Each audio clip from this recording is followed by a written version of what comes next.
Hello and welcome to the Rotoworld Baseball Show. I'm your host, Eric Samulski, joined as always by Scott Pianowski as we wrap up our spring training positional previews with the relief pitchers today. Scott, we made it. We got all the way through. Yeah, we threw 8 quality innings. Now we just get 3 outs in the 9th inning, which is no problem, right, Eric? Yeah, it's always the easiest thing to do. Let me give you the first rule of thumb with closers. Never watch your closer. Never watch him. Oh, watch it on the ticker. Oh, good. They have a 5-3 lead in the 9th inning. I'll hopefully have a save in 15 minutes. That's how you watch your closers. But saves are part of the game. I think, Eric, if you want to win a fantasy league, a 5x5 roto league, and of course, Yahoo is open for business if you want to get in one of those leagues. I don't believe in punting a category. I don't believe in punting strikeouts or punting stolen bases or whatever. But I guess the category people are most likely to punt is saves, whether they just don't want to pay for it at the draft day, or maybe their bullpen goes kablooey in the early part of the season. Like, you know what, I'm just sick of pulling my hair out. So I guess this is the one category is most likely a punt. I'd rather be good in every category, but my goal is to get a good bullpen on a budget. I'm not going to be in there pitching for the first tier guys. Yeah, I think, and we can definitely talk about that in terms of, the appropriate strategies. I think, one thing I did want to touch on, just kind of, I guess lessons from last year, if you will. We did see a fair amount of closers get saves. There were 214 different relievers with a save last year. That was actually fewer than the year before. What's interesting is that we had 12 relievers get 30 or more saves. That's the most in the last 5 years. We had 23 relievers get 20 or more saves. That's the most in the last 5 years. So, could it be a little bit of some stability coming together in the back end after years of, us feeling like managers are mixing and matching, closer markets at the end, and how there's kind of, we now have terms like high leverage reliever, and primary save share reliever, right? Things that guys like Greg Jewett, who have covered bullpens, are like trying to differentiate between teams who will use one guy in the 9th and teams who will use their best reliever in the most important situation at the end of games. But it does seem like we've started to get a little bit more of a pool of players to choose from who can at least lock in 20 saves, which is pretty good. We have talked about, 80th percentile, targets in a lot of leagues for 12-team leagues in NFBC formats. So that's, 9 pitchers. They don't have to have a set number of relievers, but you're looking at about 74 saves to finish at your 80th percentile. So, if you're getting a couple relievers who are knocking down 20 saves, that puts you in a pretty good spot. And just so we note, Greg Jewett put out a article on trends from last year that I found interesting. And he found that in in 2023, if you look at the NFBC Online Championship, so this is 12-team leagues, 23 of the top 25 teams last year targeted what he referred to as an anchor reliever in the first 100 picks of a 12-team draft. And that is way up from the best teams in 2022 and 2021 were not so reliant on that. But it does seem like, it's a good idea to get your top reliever within the first 100 picks. And I think you and I both kind of agree on that. We're just not necessarily taking one in the top 50, but I assume you're not like fully waiting on relievers, right? You tend to like having one from like that second clump, which we'll get to in our rankings. Yeah, God, you gave a shout out to Greg Jewett over at The Athletic, who's doing some unbelievable closer and relief work, and certainly somebody who I take seriously as I'm trying to hunt for saves.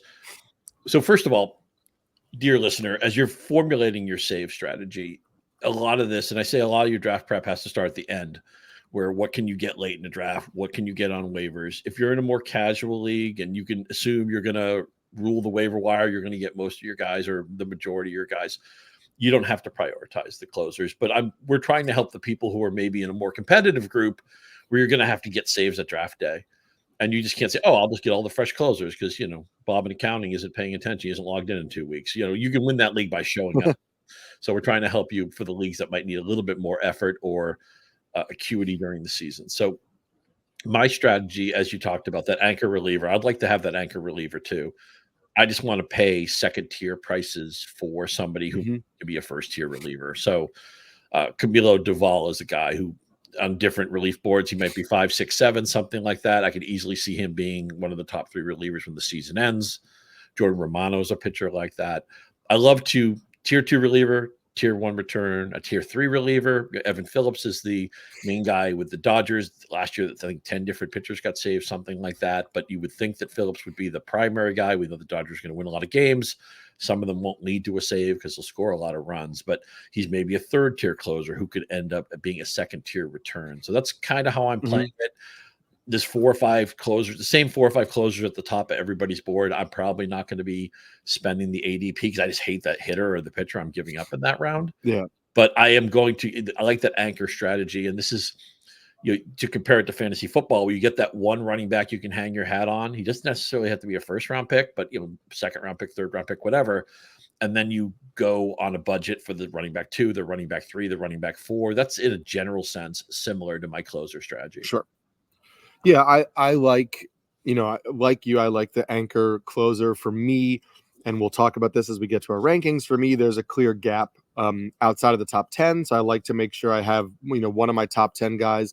And then I just like to make sure I have 2 of my top 20. So I may wait on my first closer and then get my second closer, maybe not like right back to back, but sooner. And then if I do that and I do that well, I've probably got high 50s, maybe 60 potential saves from those 2 guys. And if my target is 74, then I don't really need to worry about my third closer or, another closer for a while. I can decide I want to take one late. I can decide I'm just going to get a, non-closer who can help me in ratios. We'll talk about some of those guys later on. Maybe I'll decide I'll take some spec saves guys, or maybe I'll just load up on starting pitching and know if I'm in a league that historically has had closers show up on the waiver wire. Okay, I've got my 2 guys I feel really good about. I don't really want to waste a draft pick on a guy at the end who I don't really like because I know that historically my league has always had closers on the wire. I'll take some upside bats or starting pitching, and I will pounce on the first, closer that hits the market, knowing I don't need much. I just need 10 saves, 15 saves, whatever it is. So knowing what your league has historically done will help you. And then also knowing, again, your league settings. So my home league is a Yahoo league. We have 5 starting pitchers, 4 relief pitchers as positional setups. So I have to have 4 relievers in my lineup. I could obviously leave that spot blank. I'm not required to start all 4 relievers, but maybe I want to make sure I get, really target some of these like middle relievers that I think are valuable. Maybe they'll chip in 4 saves, 5 saves, but I'll get good ratios. So knowing your league settings helps you to determine how quickly you need to jump in on the closer market. But both Scott and I kind of think you don't really necessarily need to jump in so aggressively so early.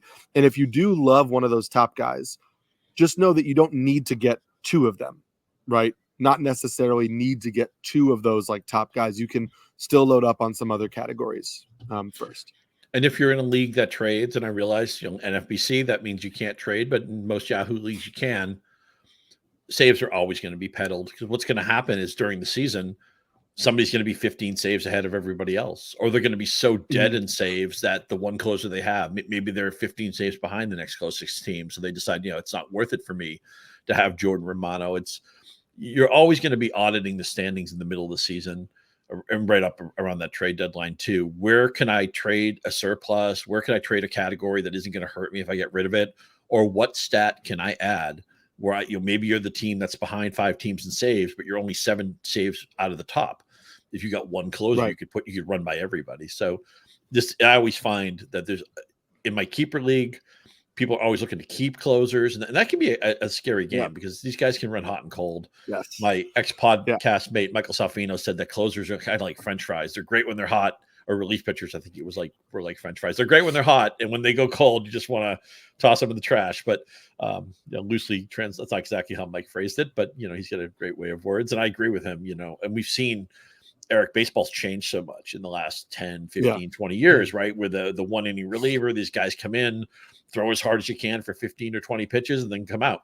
These teams have these huge bottomless cup of bullpens and fire breathing dragons. And so sometimes, a lot of times these guys blow their shoulders out or they blow their elbows out because they're max effort throwing 98.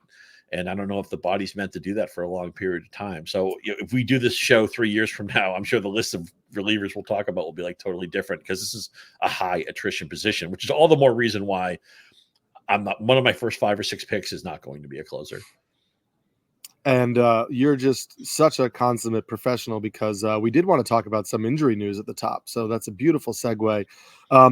There have been some major kind of news updates in the last couple of days with the closer market. So we'll use that to just kind of address some of these names who maybe will be in our rankings, but you can skip over them a little bit more later.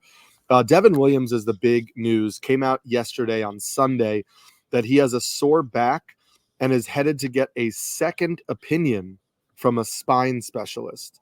So the two things there that jump out to me are second opinion means the first opinion he got probably wasn't so good. And then obviously needing to go see a spine specialist when you're dealing with a back injury is never a great sign. Does this just take Devin Williams off your draft board entirely until we have more information? I'll just admit I'm such a scaredy cat with spring injuries, especially when they're pitcher related. I talked about I viewed a top 4 in some order of Class A: Diaz, Hader, and Williams. We'll get to our rankings in a little bit, but I was going to be out on those guys anyway. This just cements that I'm just glad. And I don't mean this in any kind of mean-spirited way. I don't want to see anybody get hurt, but it just makes me all the more glad that I don't have any Devin Williams shares right now because I'd be pulling my hair out. As you said, second opinion, spine specialist, Milwaukee, a team probably going to be around 500 in quasi contention this year. Williams had a little bit of a walk problem last year. I'm not going to, one of my early picks is not going to be somebody who I'm already worried about physically. Right. So essentially Williams, I'm going to rank him still somewhat lofty, but I would urge people, don't talk yourself into picks. Make picks that you feel good about, that you can sleep well at night with your early selections. When you're getting in the second half of your draft, that's when you're taking guys you're not sure about, and that's why they're available. And you're just talking about upside at that point. I want floor with those early selections. So I don't want you. I know we have the grid set up with our rankings, and you'll see that I have Williams very high, but I would tell you not to draft him today. I still have Williams high because I'm not moving him until I know more information. However, like you said, I wasn't drafting him at his ADP anyway because this is a Brewers team that already dealt Corbin Burns, is rumored to be dealing Willy Adames.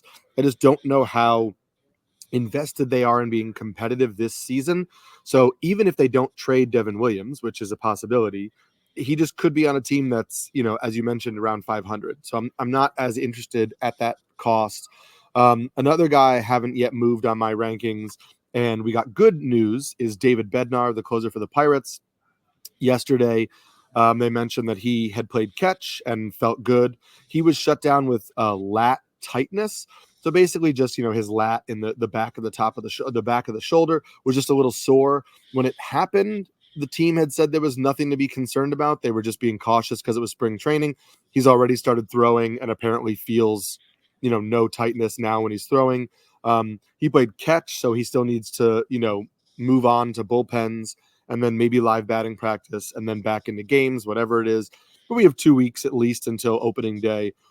So I'm not overly worried about that. I think, people get concerned when they hear tightness in spring, but it's very common for pitchers who have maybe not thrown a lot over the winter to not immediately bounce back. They take a little bit of time. It's different when you get to like a Garrett Cole situation where a pitcher comes in, feeling fresh, and then all of a sudden starts to feel like they're not recovering. I'd rather a guy like Bednar come in and just feel like he is struggling to loosen up, so they take a little bit more time to let that happen. I know you're a scaredy cat with injuries. but this definitely doesn't seem like a Devin Williams type of situation, at least. Yeah, I feel like with Bednar, the big question you have to ask yourself is how competitive do you think the Pirates will be? And does that make them sellers at the trade deadline? Last year, they got off to a great start. They ended up under 500, although 76 wins was a 14-win improvement. I think they'd like to tell themselves a story that they could be about a 500 team this year, maybe be like last year where they were contenders for a little bit. They have Aroldis Chapman there percolating if they trade Bednar. You see, the thing with closing is that a closer is a luxury unneeded for a losing team. So if Pittsburgh is not a winning team this year, and I know, they've extended some guys, they have some young talent. I think you could squint and see that maybe the Pirates could challenge for this division in a couple of years. I don't think it's going to be this year, even though the NL Central looks very gettable, but I think it's a little bit out of Pittsburgh's range. But when you say scaredy cat with injuries, which I am, I'm not denying that, but I'm also with Bednar, you have to price in what's his role. And because if he gets traded in July or August, it may be to a team that doesn't view him as a closer, that views him as a 7th inning, 8th inning guy, or maybe a fireman reliever who doesn't automatically get the save. So he's been somebody I've generally been avoiding, even though I like the pitcher. He's been really good closer the last couple of years and a really good fantasy value. But I think this year he's priced appropriately. And with that lat injury, I've easily skipped over his name. Yeah, I hear all of your concerns. I do think he's been so good for the last few years that he will most likely close if he were to be traded. I feel the same way about Kenley Jensen, who's the closer for the Red Sox, who also had general lat soreness and was shut down. He's throwing live batting practice tomorrow, which is Tuesday.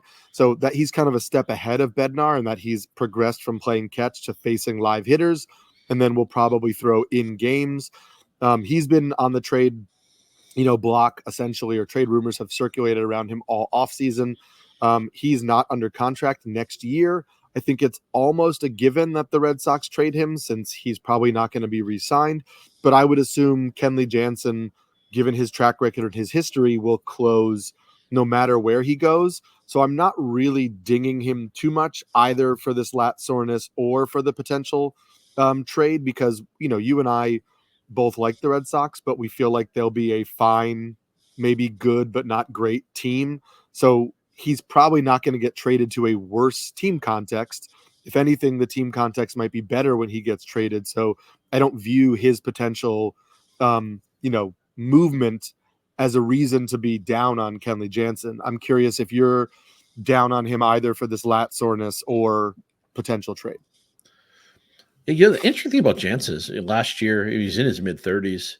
He actually ticked up his fastball back into the 95 range, and his swing strike rate went up a little bit. It's not where it was in his heyday, but at least he was throwing the gas a little bit better. The strikeout rate did go down. The walk rate did go up. Bottom line is, I don't, with relief pitchers, maybe it's not as big of a deal, but I'm trying, Eric, to draft younger fantasy football teams. I'm trying to draft younger fantasy baseball teams.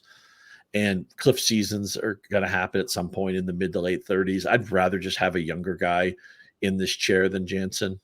There's a lot of guys in his tier who are similar, where they're on the back nines of their careers. I'd try to draft away from those guys, but at some point you might just say, well, here's 30 saves. You might come and get it. He's one of those players that if the room kind of backs away from him and I get my price on Jensen, I'm happy to take him, but I'm not going to view him as a proactive pick. Yeah, and that's similar to another trendy reliever coming into the offseason was Robert Stevenson, who kind of really emerged as a dynamite reliever for the Rays last year, because that's what the Rays do. They take guys with plus raw stuff who haven't figured out an approach, and they turn them into dominant relievers. Stevenson then signed with the Angels in the offseason. He's 30 years old, so he is, he's not old, but he's not a young prospect. Many people thought he would be the closer for the Angels. He was shut down early in the spring with shoulder soreness. He has already thrown bullpen sessions, and the Angels manager, Ron Washington, has said he'll have plenty of time to get the innings he needs before opening day. So Stevenson should be on the opening day roster, but he likely will not have won the closer job by then, if he even does. So he's in a split with Carlos Estevez.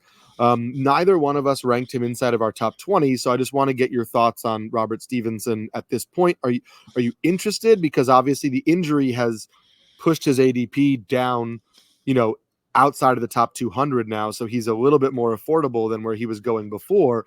Or does the injury in the team context of the Angels make you just not interested? Oh, I'm certainly interested. They gave him the 3-year, $33 million, so it's a case of follow the money.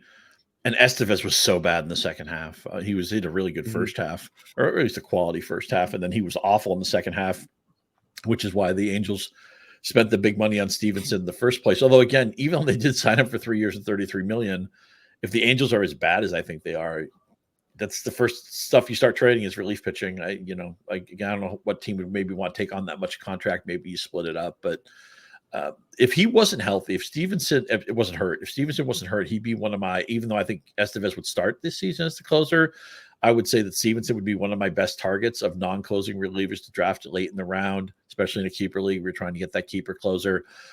I think there's a decent chance by the middle of the season he's pitching in the ninth inning for the Angels.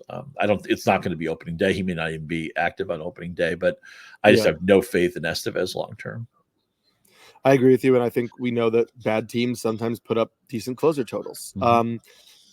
Speaking of bad teams, we can go through very quickly on this, but John Brebbia, who was penciled in as the potential closer for the White Sox, is throwing again. He had a calf injury and had been shut down, so there was some speculation on who might close for the White Sox.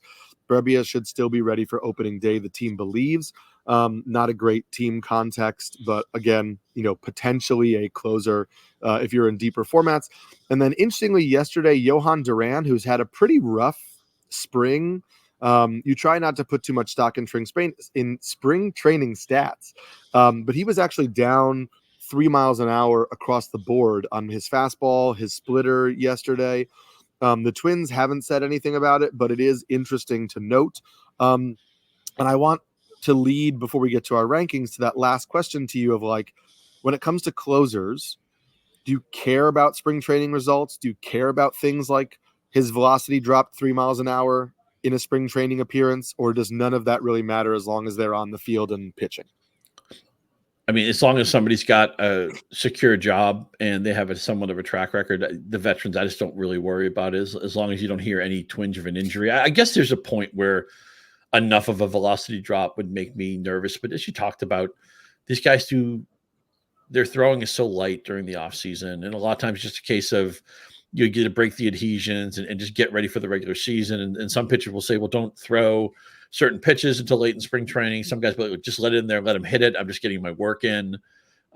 There's just all different ways for pitchers to get ready for the season. And a lot of guys are just going to get bombed in the spring training. You have to accept it. It's just, I don't want to see a lot of walks. A lot of walks will always make me a little bit nervous. If they're getting hit, maybe with a sprinkling of strikeouts mixed in, I can live with that. And again, I can live with a little bit of velocity. Velocity is going to be down league wide. It amps up as the season goes through. But I guess there's a point. There's a mile per hour threshold maybe where I would be concerned about that. It's one of those I know it when I see it types of things. I haven't moved Duran lower on my board, although he's kind of straddling that tier 1, tier 2. I haven't drafted him yet, but I don't think what I've heard so far would make me want to radically change his ranking on my board right now. Agreed. And sometimes we know pitchers are working on things in the spring. They're trying to get another pitch working. So I try not to read too much into the results. We are going to get into our rankings right now. But before we do that, spring training is here. So for those looking to get ahead on the upcoming MLB season, grab your Rotoworld Baseball Draft Guide. It's loaded with comprehensive positional rankings, projections, and player profiles to ensure your draft is a success. Visit nbcsports.com/draft guide. and use code BASEBALL24 to get 10% off at checkout. That's nbcsports.com/draft guide and use code BASEBALL24 to get 10% off at checkout. So Scott, let's get into our rankings. We actually have the exact same top 20. The positions are, moved around, but we have the same 20 names. So who are your guys ranked 20 through 11 to start it off? Yep. Tanner Scott, number 20. It hasn't been a great spring for him, so I got a little bit of cold feet drafting him, but he still stayed on my board. Adbert Alzolay looks like the closer for a Cubs team that I think is going to win that division. I'd like to draft him where I can. Craig Kimbrel is in Baltimore now, getting on that back nine of his career, but if the Orioles look like a playoff team, maybe even a World Series contender. We talked a lot about Kenley Jensen, my number 17 reliever. Clay Holmes looks solidified on a Yankee team, probably headed for 90-plus wins. He'd be a decent pick this year. Does David Bednar stay in Pittsburgh? I have him as my 15 reliever at the moment. Ryan Helsley got the job last year, at least half the season. I think he had 14 saves. He's a number 14 reliever. Alexis Diaz started hot. Don't like the way he ended that season. The Reds do have an interesting roster. I'm not really sure what to do with him. He's 13 for me right now. Evan Phillips has been lights out for 2 straight years. Didn't do so hot before then, which kind of fits the motif of relievers that kind of run hot and cold. Going to be the main guy for Dave Roberts in LA and a team that's headed for 100 wins. That means he's going to be a guy I want to roster here and there. He's my number 12. And then Pete Fairbanks, I don't know how many innings he'll throw, but man, he's been a wipeout reliever and closer for the Rays, and he just misses my top 10. I have him at RP 11. Yeah. So my RP 20 is Adbert Alzolay for the Cubs. Really kind of emerged was a starting pitcher without enough pitches and really emerged as a reliever for the Cubs. My number 19 is Kenley Jensen. My number 18 is Tanner Scott, who you mentioned. My number 17 is Clay Holmes. Interesting to see. There was a lot of Yankee news today that was potentially concerning injury related. Garrett Cole, Aaron Judge. We need to see how those things shake out, but that could, impact the type of team that the Yankees are and how many wins and saves a guy like Clay Holmes gets. But I expect him to remain inside of my top 20. I need to counting in reverse is tough for me. So what number was I at? 29 to 87. So 16 is Craig Kimbrel. 15 I have Paul Sewald. 14 Ryan Helsley. 13 Alexis Diaz. 12 Evan Phillips. And 11 Pete Fairbanks. Let's talk about Tanner Scott for a second. We talked about not wanting to read too much into spring training results. The reason I'm concerned about Tanner Scott, and I bumped him down from about 14th, I think, to 18th, and I could see moving him out of my top 20 soon.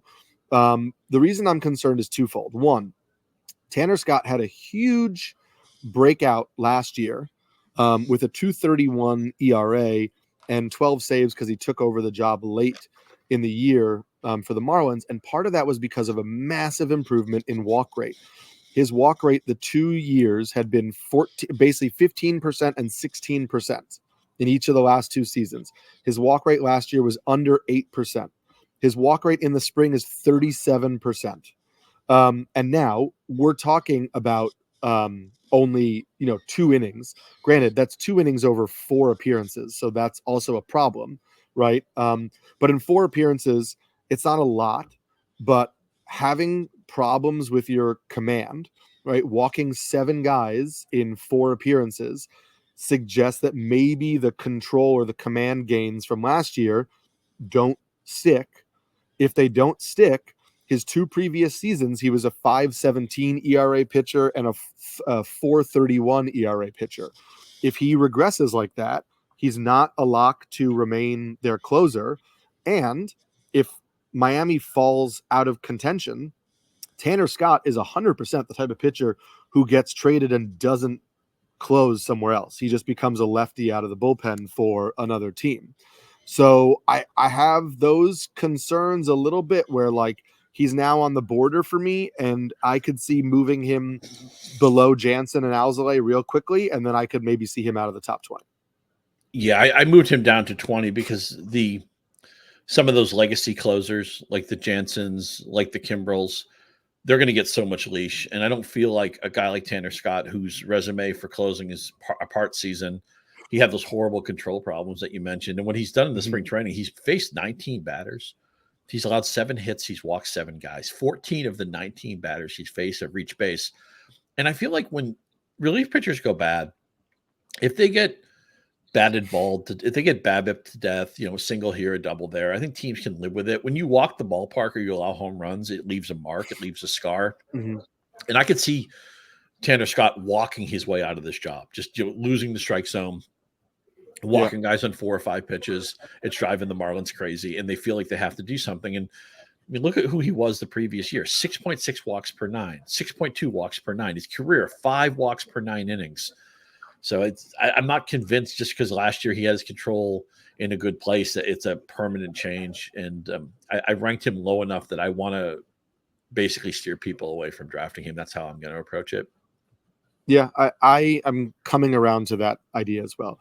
There was some concern about Adbert Alzolay when the Cubs signed Hector Neris, because Hector Neris does have some experience as a closer before. I feel like Alzolay was really good last year. I am not overly concerned about Hector Neris. We both have Alzolay, ranked inside of our top 20. So I assume you're also not concerned about Hector Neris or overly concerned. I would still draft Alzolay proactively. I guess that's the way I would say it. I can't rank him above some of these guys who definitely have the job. Again, I'll mention Jensen and Kimbrell. They're just, a lot would have to happen. A lot would have to move before they'd lose it. I feel like Alzolay has the job secured. It's his job to lose. He could lose it. It might be easier for him to lose it than some of these guys who already have resumes of the capital C closers. But again, I'm in on the Cubs. Alzolay was so good last year. I feel like there's a good chance he's in the 25 or 30 save pocket. And they have depth behind him, which any good team's going to have. And Neris was a reasonable guy to add. Merriweather's in that bullpen, who I think is an interesting pitcher. If you're looking for non-closing relievers, he's somebody's on my radar. But at the end of the season, I really think that Alzolay will be at the head of that committee where he's going to start it. And I'm looking at maybe 25 to 30 saves. I think he's a pretty safe place, given his ADP, to park your money. Yeah, and I'm glad you mentioned Kimbrel. I think, Kimbrel is no longer like top tier closer like he was, when he was in Boston, where, he had an ERA like around 2, right? This isn't that guy, but he's still a very solid closer. I think that people sometimes are still hung up on that.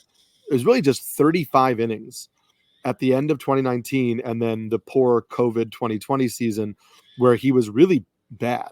But he bounced back in 2021 with a 2.26 ERA and then was fine with the Dodgers last year, 3.75 ERA. The strikeout rate, 2 years ago with the Dodgers, the strikeout rate dipped a little bit, but he was fine. And then he was also good for the Phillies last year. And, they moved him into the closer role midway through the year, but he had a 3.26 ERA for them. His strikeout rate went back up to almost 34%. So I think that we are still somehow docking Craig Kimbrel, maybe because, he's 36 years old, maybe because he used to be elite. So now that he's not elite, we think he's no longer good.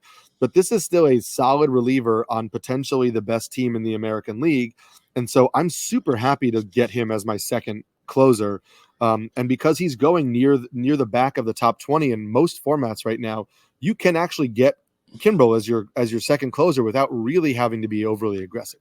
Yeah, it's the boring value pick, right? The Ibanez All-Star pick. And I also wonder if people are holding it against Kimbrel that he's just bounced around so much, right? I mean, he started with the Braves, Padres, Red Sox, Cubs, Dodgers, Phillies. Now he's on the Orioles. So he's going to be a perfect immaculate grid pick when his career's over. I mean, right now he already covers a quarter of the league, it feels like. And because there's that 1 year where the Red Sox didn't trust him in the playoffs. And then he had that 1 year where the Cubs, he couldn't get anybody out. So I think it's just natural to think, okay, this guy's career's over. His control was out of control, but he's fixed that. Last year it was really, really good. The strikeout rate bounced back up. And also it's just a case of, Eric, follow the money, right? Or follow the team's intentions. Baltimore, it's no more of this, we're building something. They've built it. They're a playoff team now. They're a World Series contending team now. And they're saying, Craig Kimbrel, go in the bullpen and we'll call you in the 9th inning. He's not pitching the 7th inning. He's going to be a capital C closer. Good. I think he has a good chance to lead the American League in saves. The price is a little bit less because he's older and because maybe there's a little bit more injury risk. And, it's you think you want guys on the escalator and all that. But if I get an unquestioned 9th inning guy on one of the 4 or 5 best teams in baseball, I mean, we all think, okay, the Dodgers and the Braves are better than everybody else.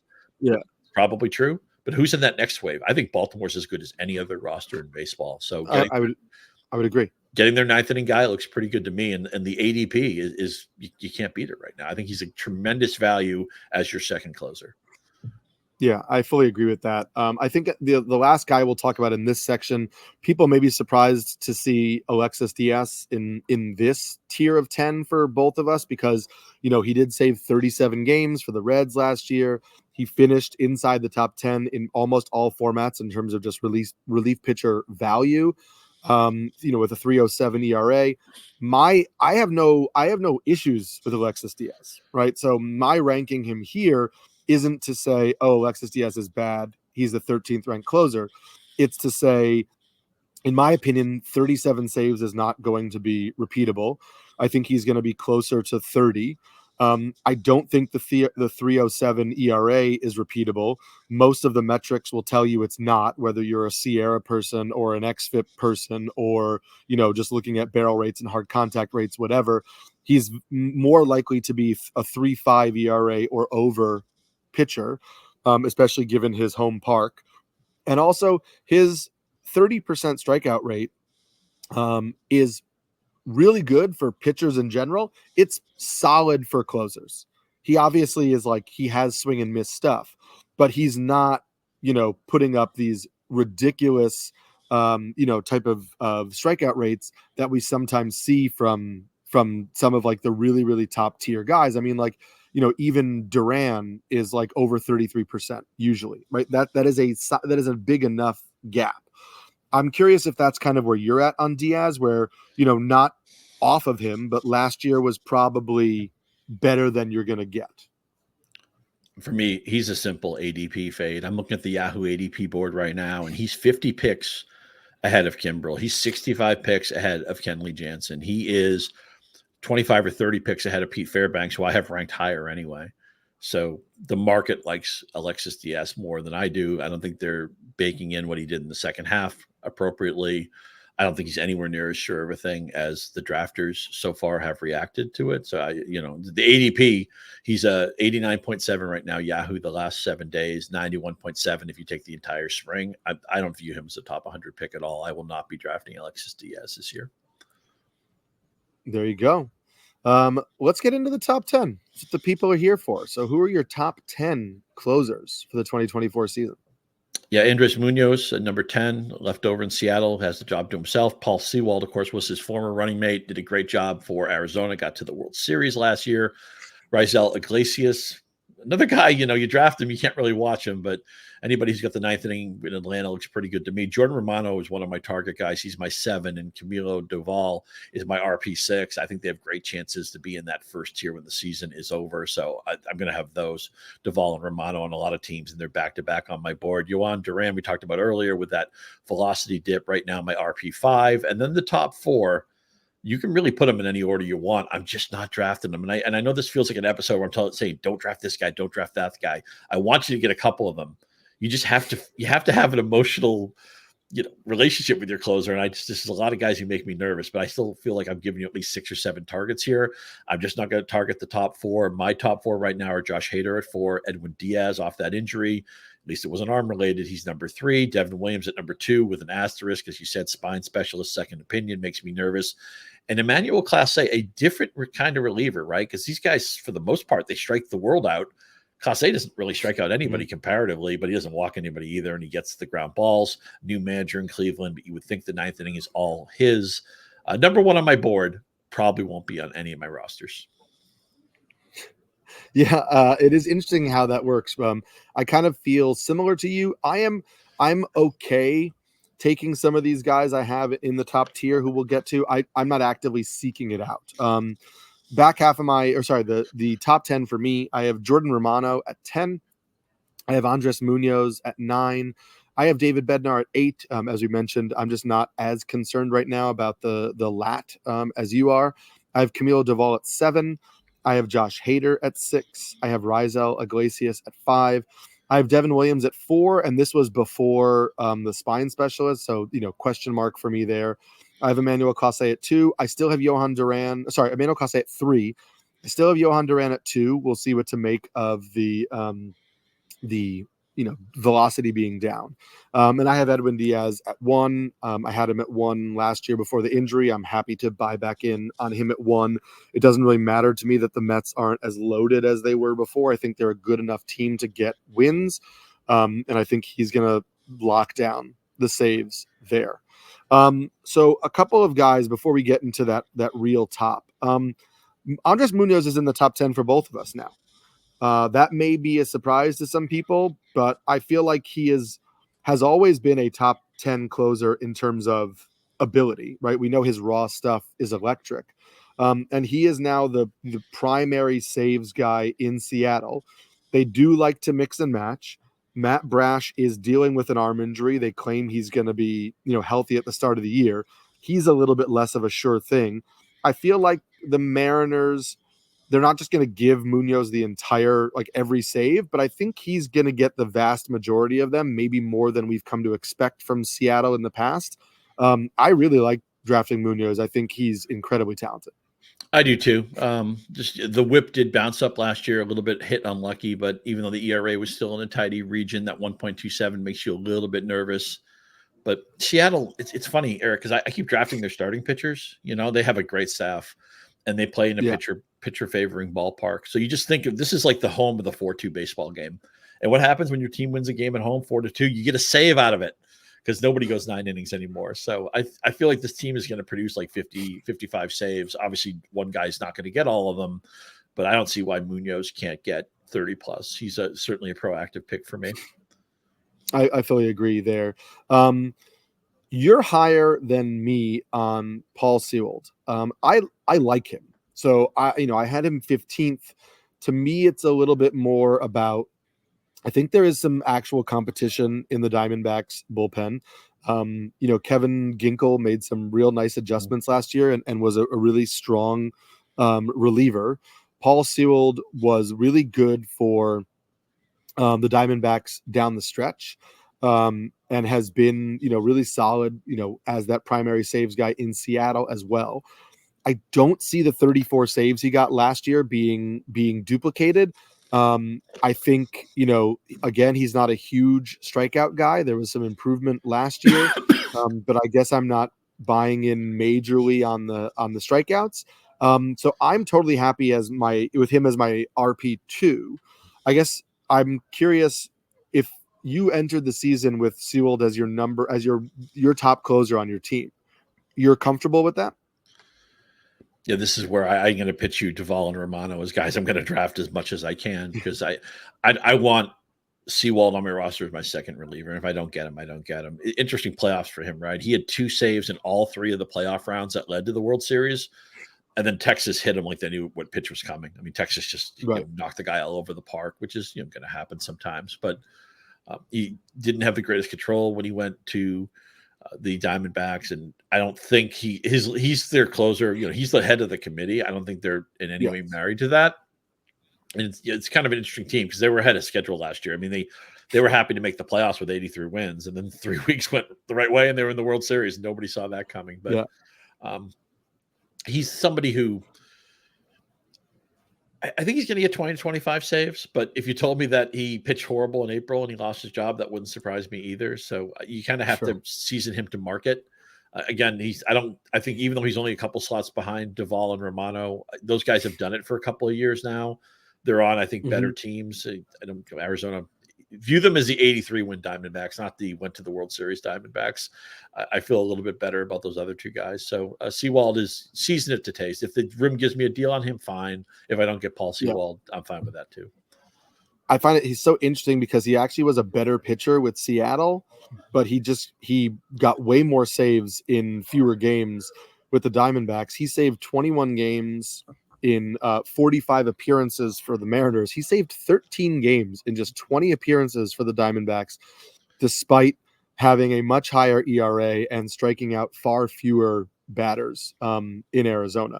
So I'm just curious how that all levels out next year. We have a little bit of a disagreement, not huge, on Josh Hader, but people may be surprised for me to have Hader down at 6 when he went to the Astros. And for me, my concern is that he has again already stated that he prefers to only throw 1 inning at a time. The Astros have really good relievers throughout the bullpen, including Ryan Presley, who has been their closer for a few years, who is a right-handed pitcher. So my concern is that if Hader's only going to throw 1 inning and the Astros are facing the Dodgers and Shohei Ohtani and Freeman are coming up in the 8th inning, why would they not throw Hader in the 8th inning, right? And then all of a sudden they know they have Presley to close out the game in the 9th. So I don't think the Astros are going to have a bullpen by committee. I'm not saying that, but I do think that Presley will steal some saves, enough so that I'm moving Hader below guys who I feel like are the clear one and only guy in their team's bullpen.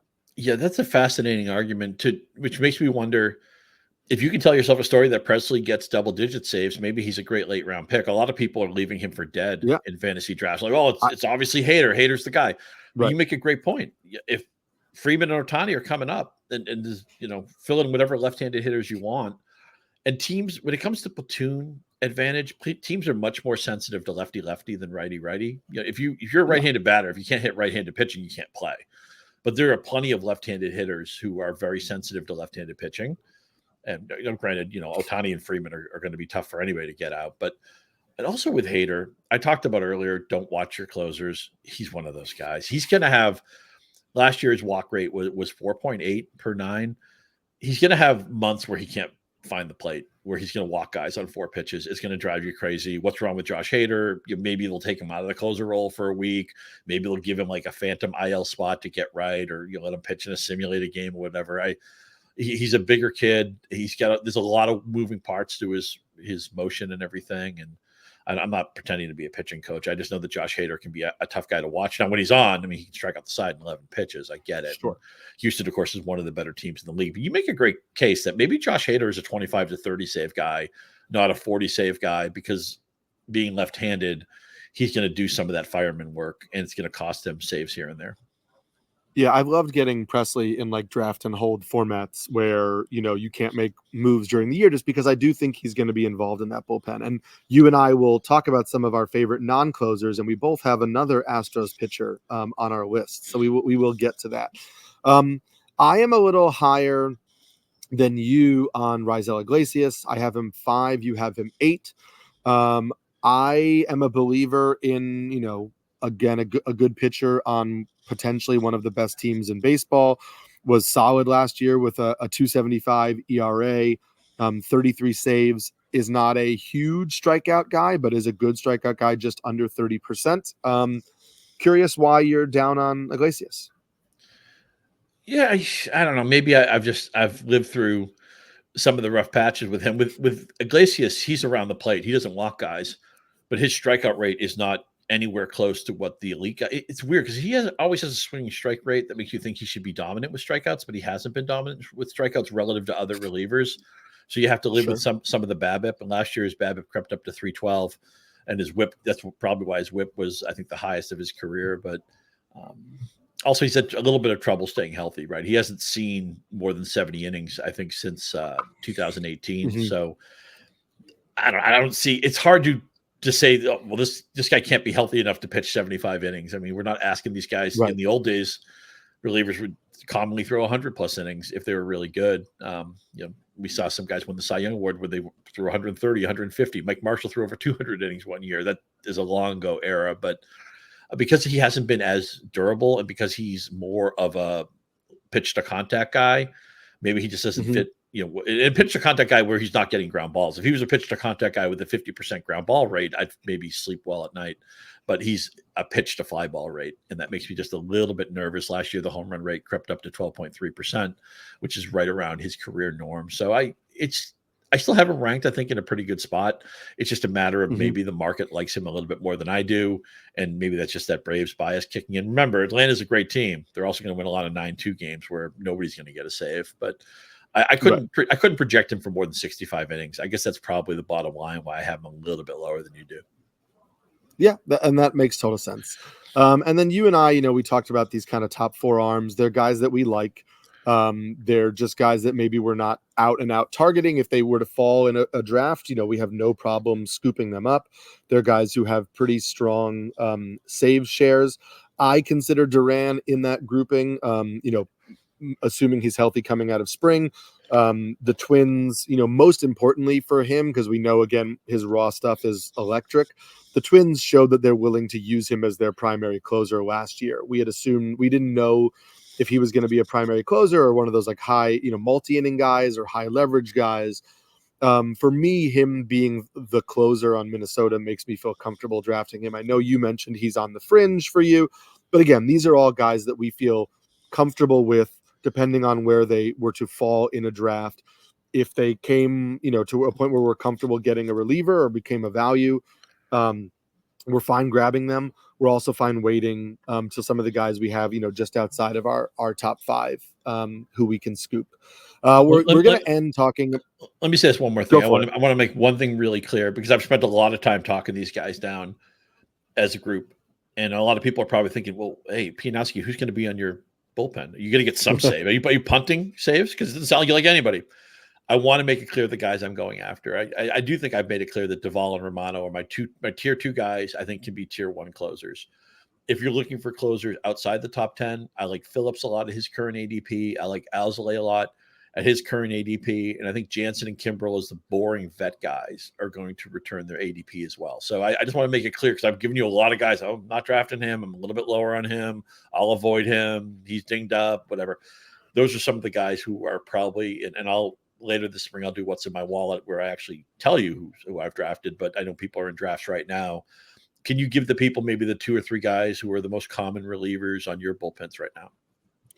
Yeah, so I have been taking a lot of Duran because he is the most likely of the top group to fall to a point where I'm thinking, okay, I didn't want one of my top 4 or 5 closers, but the fact that he's here as like sometimes like RP5 or RP6 in the board, like I've gone and scooped him. Yahoo ADP of 70.6 right now. So he's like 25 picks cheaper than Williams. Exactly. And that's, I really liked. Muñoz for me has been a big target. He's usually going, in the back half of the top 10. I really like him. I think his upside could push him to be in the top 10. I don't know that he gets enough saves to get there. Sorry, top 5. I don't know that he gets enough saves to be there, but I just think that he's a reliable target. So I have been getting a fair bit of Andrés Muñoz in early drafts. And then also Camilo Doval. I enjoy Camilo Doval. I think that's a solid team, and he's another guy who tends to slip in drafts. So I've gone with him as well as my, these are my like started off RP1 types. Plus, if you are going to get Doval, that means you are going to watch him, which I'm not saying you have to do. At least you get the great ballpark and the great Giants, the great Giants broadcast team. But that's the beauty of it, Scott, is I am an East Coast dad with a toddler, and so I don't even have to worry about staying up to watch my West Coast closer, because by the time he's in the game, I've been asleep for hours. So East Coast, I thought East Coast dads never get any sleep. With a toddler, man, how are you sleeping at all? Well, I put a lot of sports on the back burner sometimes at night. I don't watch as much West Coast baseball as I used to. Beauty of MLB TV is you get to watch it all the next day and check out the pictures and all that kind of stuff. I wish, living in Michigan, I wish we would go Central Time, man. I don't know why Michigan can't be on Central Time. I could watch more baseball that way. Yeah, that would be nice. Central Time seems like a nice middle ground. Scott and I also value the non-closer, the middle reliever. So we're going to tell you who some of our favorite non-closers are that we think you can draft depending on your format. But before we do that, this week, the best on the PGA Tour take on TPC Sawgrass for the 50th time for the Players' Championship. Don't miss the best golfers in the world Thursday through Sunday on NBC, Golf Channel, and all rounds streaming on Peacock. Comcast Business is a proud partner of the Players' Championship, in addition to Optum and Morgan Stanley. So make sure you check that out this Thursday through Sunday. I know you got a little Players' Championship connection, don't you? For sure. I'm a big golf guy. I do some golf content for Yahoo Sports, and the Players' Championship is the 5th major, and it is the strongest field of the year. So that's reason enough to watch it. The Pete Dye course is fantastic. And a friend of mine, my friend Steve Dennis, used to work at the PGA Tour, and he got us on Sawgrass. We played a million years ago. I shot something well into the 90s, well over what I would usually shoot. It's no surprise I have not been added as a sponsor's exemption or anything for this week, but it's the best field of the year. You got Scotty Scheffler coming off a win last week at the Arnold Palmer. You get that great NBC coverage. You're going to love Dan Hicks and Mike Tirico and Brad Fax, and that team is fantastic. So you're going to fire up Peacock this week and fire up NBC to watch the Players' Championship. It's one of the best golf weeks of the year. I'm glad I just don't have the bandwidth for golf. It's not my sport right now, but maybe I'll grow into it. Do you play it? But let's tell the people about, I also was, I played baseball growing up, so I didn't, and for a while, so I just didn't, I said I didn't want to ruin my baseball swing, but my golf swing was just terrible, and I don't have patience, and I got frustrated, and so I stopped. Yeah, it can be a frustrating game, but it can be. The great thing about golf is you can go out and play poorly, and then you hit that one magical shot, and the ball takes off like a bird. You're like, oh, I got it. I figured it out. So anyway, watch. You know what? Even if you don't like to play it, you're gonna watch. You're gonna love the Players Championship. So that's a 4-day. And what a great week! You get your college basketball tournaments, and selection shows coming. Spring training's heating up. Tout Wars is this weekend. This is one of my favorite weeks of the year, and the Players Championship certainly is part of that mix. Yeah, you know what? Maybe I'll check some out this week. Why don't we end by telling the people some of not only just we'll go over who our top 5 non-relievers are, and then I want you to tell the people why you believe that it's such a valuable position. So who are the top 5 non-closers that you're targeting? Yeah, 5 guys I'm targeting in no particular order. I like Jason Foley in Detroit. I think the Tigers can steal this division, and I don't trust Alec Lang is going to start the regular season as their closer. He was really bad in the second half of the year. I think Foley, a local kid, could steal that job, and even if he doesn't, he'll get quality high leverage innings for a team I think will be over 500. Any Cubs reliever is interesting to me at the back of that bullpen. I talked about liking Alzolay. Neris is there. Julian Merriweather I think will be a great guy to get if you're in a league that uses holds or you're looking just for the wipeout high ratio smoothing reliever. I think Merriweather will be somebody to get. We know he has swing and miss stuff. We talked about Robert Stevenson, $33 million, 3 years. I think he's eventually the closer in Anaheim, but even if he's not, I think he'll give them quality innings. He rediscovered his career last year in Tampa Bay. Any Houston reliever, Ryan Presley for sure. How about Bryan Abreu, who's been one of their best late inning guys? Maybe he won't be a save guy, but he might get 7 or 8 wins, maybe a handful of saves, and on a team that's going to win 90, 95 baseball games. Aroldis Chapman got his mojo back last year. Even if Bednar's fine, Chapman's probably going to fall into some saves because he's left-handed. And if Bednar gets hurt again, if Bednar's traded, maybe you have a closer on your hands. So there's some of the guys I'm trying to tick off in the late rounds. Yeah. So for me, non-closers they come in 2 bunches. I like guys who are going to be multi-inning relievers, and I like guys who may be closers eventually. Mason Miller winds up ticking both of those boxes. So Mason Miller, the former, starting pitching prospect who's moved to the bullpen, the A's said that he could work himself into the closers conversation, but he's going to start throwing multiple innings. So this is a guy who could throw 2 to 3 innings at a time, rack up tons of strikeouts, and then eventually also take on the closer's job. Maybe he saves double-digit games by the end of the season while also giving you some sneaky wins and strikeouts in multiple innings. I love that because I love his raw stuff. Jason Adam has been great for Tampa Bay. He's kind of the next up behind Pete Fairbanks. Fairbanks has some injury concerns in the past, but also we know Tampa does play matchups, and even though they're not a committee bullpen per se, I think Adam will steal some saves just regularly while also being a really good reliever. We talked about Bryan Abreu, multiple innings for the Astros, and just kind of like a great ratio pitcher. Jeff Hoffman was great last year for the Phillies. Jose Alvarado is technically their closer right now. Not only is he left-handed, but he's been super erratic, historically speaking. So Hoffman could work. I know everybody likes Kerkering, the young prospect for the Phillies, but Hoffman was really good. And I think he could work into a save share with Alvarado. And then if Alvarado, slips up, I think Hoffman's one of the names that will be a name to watch to take over that closer role. And then Foley, you mentioned all the things you said about Foley. I like about Foley. So I already talked about why I like multi-inning, these non-closers, multi-innings for ratios, steal some wins. Every now and then you want to spec on saves. I don't think you need to only roster them. Why don't you just tell the people what you think the value is of these type of arms? Here's the quirky thing about this type of player, which again, I will always say these relievers are valuable.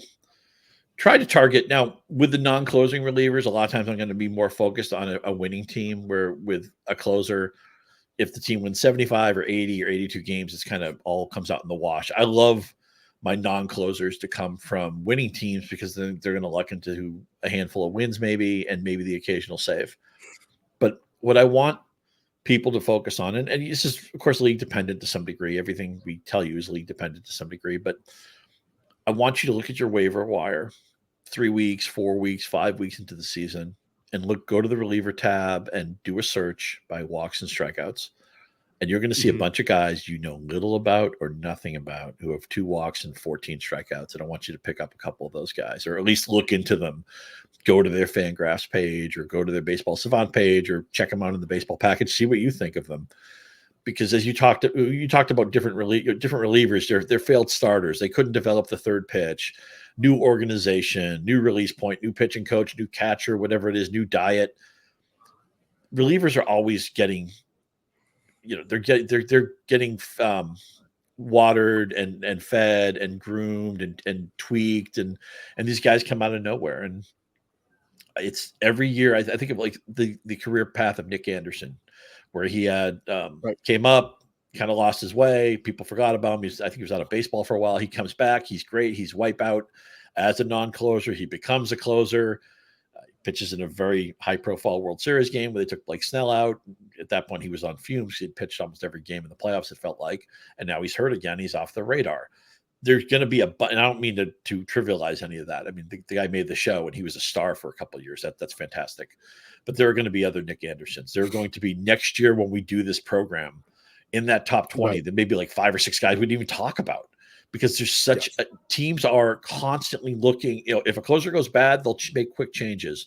If a starting pitcher couldn't make it, throw him in the bullpen, see how it works. If some guy gets off to, it doesn't take that many good appearances for a pitcher to get more valuable in his team's pecking order. So again, just do the simple Pianow rule, and you can draw the line wherever you want. But once these guys start having double-digit strikeouts, just look at the relievers who have those double-digit strikeouts who aren't walking guys, and then dig deeper or make a pickup. And you're going to get them for $0 fab dollars. You're going to get them for a first-come, first-served pickup, okay, because they're not closing yet. Most of your opponents are going to be like, who's getting the saves? Who's getting the saves? And they're going to miss this guy who's got 11 strikeouts and 1 walk. And maybe he'll get the saves a month from now or something like that. Or maybe he'll get 7 wins and a 1.82 ERA and a 0.93 whip. I guarantee you these guys will come out of the woodwork every year. I want you to pick up a few of them, and they won't cost you much. I think that's really smart and a good way to think about using those last relief pitcher spots, rather than say like, oh, I'm going to roster 3 of the guys on Oakland because somebody's going to come out as the closer. But if they're not good pitchers, they may steal you some saves, but they're not going to help you other places. And these guys, as you pointed out, their new names emerge all the time. Some of the names I'm looking for, which I'll leave you all with, Yuki Matsui, who just signed with the Padres from Japan. He's looked really good in the spring. If Jeff Hoffman doesn't enter the Phillies potential closer committee at the end, Sir Anthony Dominguez is back and looking good. I know people like David Robertson in Texas. Josh Spores has looked really good and is somebody who could emerge if Jose Leclerc falters, like Jose Leclerc is wanting to do. The Royals traded a really good pitching prospect in David Sandlin to the Red Sox for John Schreiber, who was an effective reliever for the Red Sox. The Royals right now are running out lefty Will Smith as their closer. It would not be a surprise if Schreiber enters the late inning conversation for a Royals team that's actually pretty solid. You could go with Orion Kerkering for the Phillies. We talked about him as a young prospect with some upside. Also, Jordan Leisure is turning some heads for the White Sox. I don't think that they're going to start him as the closer because the White Sox, as a team that aren't contending, would really benefit from somebody like Brebbia or a veteran starting off the year in the end of games and looking good and then being moved. And then you see somebody like Leisure come into the role at the end. But this is the type of thing where you could get a young, intriguing pitcher who isn't a closer at the beginning of the year, but is maybe good and gives you just good ratios and numbers, and then will steal you saves at the end. Also, lastly, Emmanuel Clase has been in some trade rumors over the year. I don't know how legitimate they are, but Scott Barlow could take over that role if Clase is moved, and Barlow has been a good reliever in his own right. He could just be a good 8th inning guy for the Guardians and then maybe close games at the end of the year. So I like him as one of those kind of final options as well. I'll give you just 2 stay away situations. Even though Mason Miller, I totally get the case for him. I'm just afraid Oakland's going to win like 51 games. Now, you can get good fantasy closers from losing teams, but when a team is absolutely decrepit, I think you maybe have to steer away from it. And I know Colorado's had some closers of fantasy value here and there, and Daniel Bard pitched so well a few years ago, he got a big contract. But it's overly simplistic, but no Colorado pitchers, and that includes their close. I know somebody may emerge and get a couple of saves, like, oh, I need the saves. Well, I'll just live with the ratios. And then he allows 6 runs. You're like, you hate yourself. So no Colorado pitchers for me, and I'm not going to chase my tail with the Oakland closer situation. Nice. I fully agree. Scott, it has been a pleasure running through all these positions with you. We are going to dive into just kind of like regular spring content as we get to the start of MLB season. Our next episode will be a live recording of our Rotoworld staff mock draft, or friends and family mock draft, however you want to refer to it. We're doing that tomorrow. We'll be recording that with guests, breaking down all the picks. So that will go live, and then we'll be looking at some MLB best bets for those people wanting betting content. We'll look at spring training risers. We'll get you all the most up-to-date information you need for your drafts. As always, you can follow Scott and I online. You can follow me on Twitter at SamskiNYC, and Scott is at Scott_Pianowski. So continue to check back with us on the Rotoworld Baseball Show in the final weeks before opening day. We'll see you next time for the Rotoworld staff mock draft.